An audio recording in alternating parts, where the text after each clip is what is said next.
वाले हैं पूर्णांक के बारे में, यानी कि पूर्णांक यानी इंटीजर नंबर। तो दोस्तों ये वीडियो अगर आपको अच्छा लगे तो वीडियो को लाइक करना मत भूलिएगा, और इसी तरह की वीडियोस को आप सबसे पहले पाने के लिए हमारे चैनल को सब्सक्राइब कर लीजिए, ताकि मैं जब भी वीडियोस अपलोड करूँ तो आपके फोन तक वीडियो सबसे पहले पहुंचे। तो चलिए दोस्तों आज के इस वीडियो को स्टार्ट करते हैं। तो देखिए दोस्तों, पूर्णांक की बात हो रही है यानी इंटीजर नंबर की।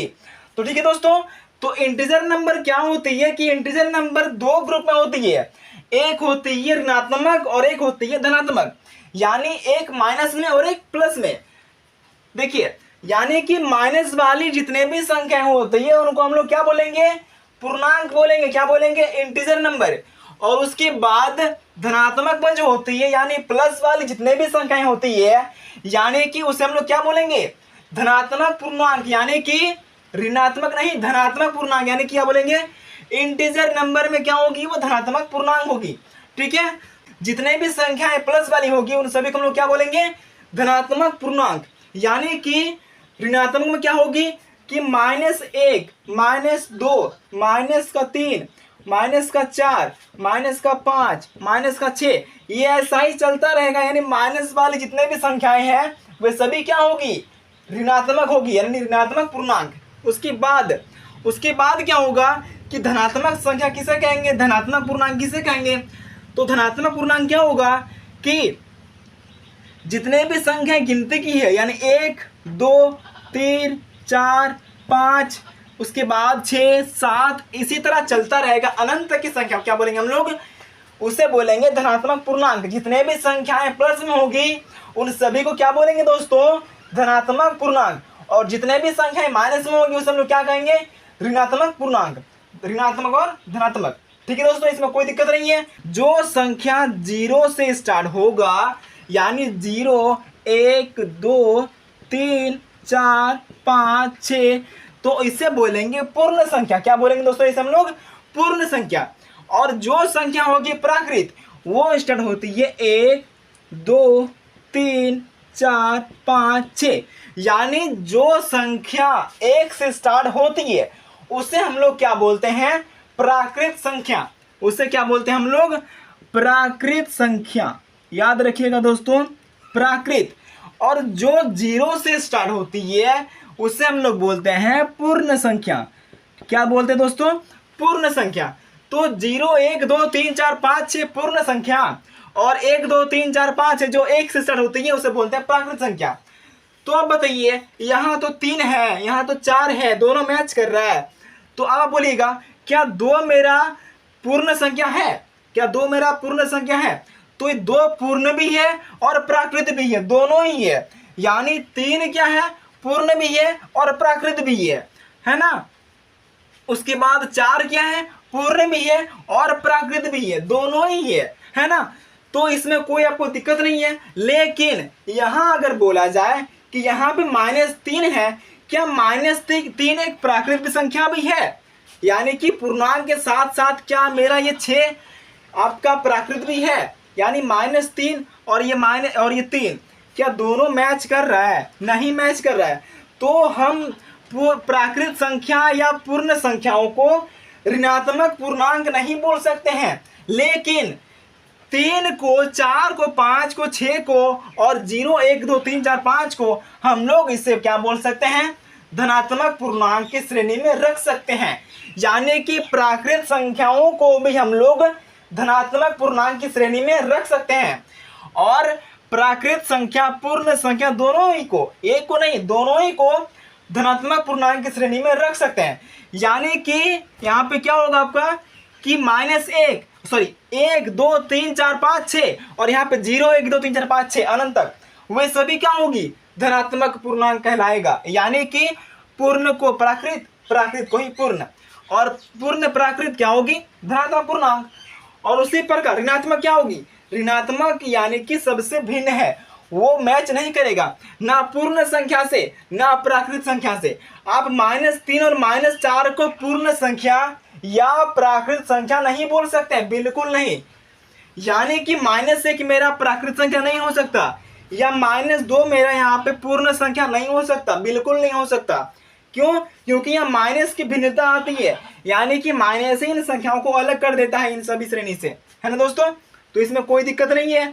तो -1, -2, -4, -6 यानी कि उनको हम लोग पूर्ण और प्राकृत नहीं बोल सकते हैं। उसको हम लोग क्या बोल सकते हैं? पूर्णांक तो बोल सकते हैं, लेकिन ऋणात्मक पूर्णांक बोल सकते हैं, लेकिन उसको पूर्ण संख्या का नाम या प्राकृत संख्या का नाम बिल्कुल नहीं दे सकते हैं। तो दोस्तों इसमें कोई भी दिक्कत नहीं है।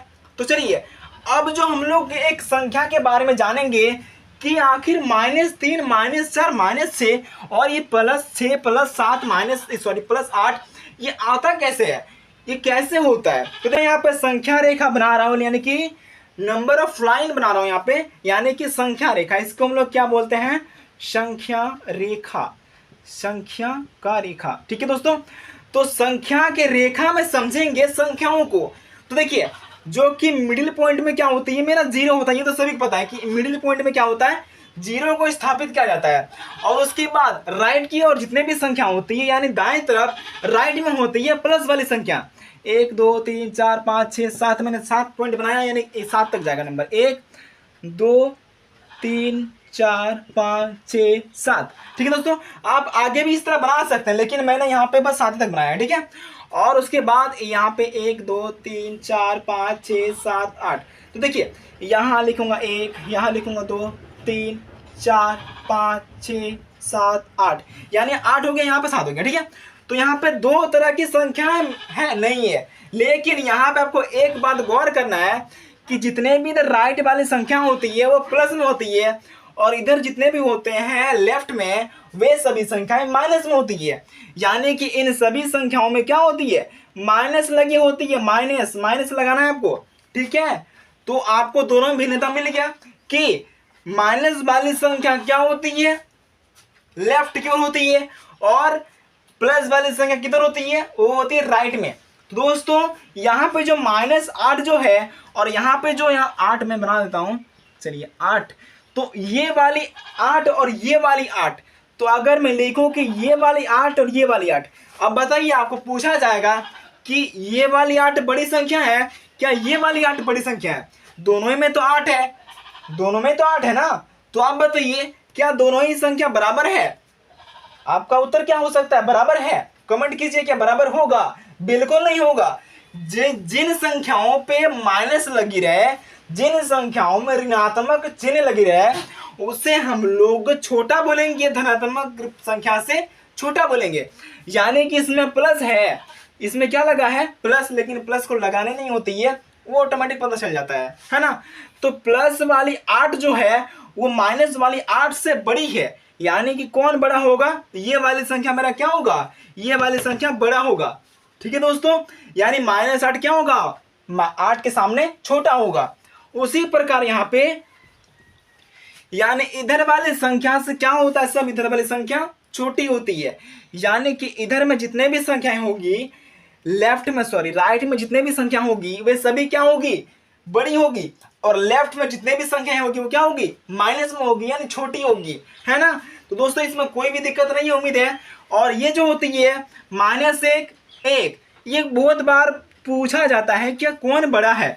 अगर आपसे पूछा जाए क्या 10 बड़ा है या 10 बड़ा है, -10 बड़ा है क्या 10 बड़ा है, तो अब बताइए कौन बड़ा रहेगा। तो मैंने आपको अभी तुरंत बोला था कि आप माइनस वाली जितने भी संख्याएं होती है वो क्या होती है? प्लस वाली संख्या से छोटी होती है ना। तो ये वाला बड़ा हो जाएगा। लेकिन अगर माइनस वाली संख्या में पूछ दिया जाए कि बड़ा कौन है ना, अगर पूछ दिया जाए यहाँ पे क्या -1 बड़ा है या -9 बड़ा है ना, तो आपका जवाब सबसे पहले क्या आएगा पता है? -9 बड़ा होगा, है ना। आप भी सोच रहे होंगे कि -9 बड़ा है, लेकिन ये गलती बिल्कुल मत कीजिएगा दोस्तों। इसमें कंफ्यूजन बहुत सारा होता है कि -9 मेरा बड़ा है ही नहीं। क्यों नहीं बड़ा है? क्योंकि इसमें ज्यादा कर्ज है, ये तो कर्ज में डूबा हुआ है, ज्यादा कर्ज है। यानी इसके पास 1 रुपए कर्ज लगा है तो इसके पास 9 रुपए, तो ठीक है। तो यहाँ पे -9 क्या होगा? -9 मेरा क्या होगा? यहाँ पे छोटा होगा। क्या होगा मेरा? छोटा होगा। लेकिन आपको यहाँ पे दिख रहा है बड़ा, लेकिन ये छोटा है, माइनस लगा इसलिए। यानी कि माइनस में जितने भी संख्या बढ़ता जाएगा उतना ही उसका अस्तित्व का मान छोटा होता जाएगा। उस संख्या का मान क्या होगा? छोटा होता जाएगा, यानी कि डाउन होता जाएगा, है ना। जितना जाएगा लेफ्ट की ओर, यानी जितना बड़ा संख्या ले लीजिए, यहाँ पे आप 1000 ही क्यों ना ले ले, -1000 ले लीजिए और यहाँ पे बस -1 लीजिए। तो बताइए दोनों में से बड़ा कौन है? तो दोनों में से बड़ा कौन होगा? -1 बड़ा होगा, -1000 बड़ा नहीं होगा, -1 बड़ा होगा। ठीक है दोस्तों, इसमें कोई भी दिक्कत नहीं है। यानी कि प्राकृत संख्याओं को भी पूर्णांक बोल सकते हैं और पूर्ण संख्याओं को भी पूर्णांक बोल सकते हैं, लेकिन माइनस वाली संख्याओं को हम लोग पूर्ण संख्या या प्राकृत संख्या बिल्कुल नहीं बोल सकते हैं। तो ठीक है दोस्तों, आपको इसमें कोई भी दिक्कत नहीं है। अगर अभी कोई दिक्कत है तो आप कमेंट कीजिए, इसके लिए मैं और एक वीडियो लाऊंगा और उसमें अच्छा समझाऊंगा। तो अगर अभी तक आपको वीडियो समझ में आ गया, आपको सही कुछ समझ में आ गया है सही से, तो वीडियो को लाइक करना मत भूलिएगा। इसी तरह के वीडियोस को आप सबसे पहले पाने के लिए हमारे चैनल को सब्सक्राइब कर लीजिए, ताकि मैं जब भी इसी तरह का वीडियोस अपलोड करूं तो आपके फ़ोन तक वीडियो सबसे पहले पहुंचे। तो चलिए दोस्तों, मिलते हैं नेक्स्ट वीडियो के साथ, तब तक के लिए धन्यवाद और आप सभी को हमारी ओर से जय हिंद एंड वंदे मातरम।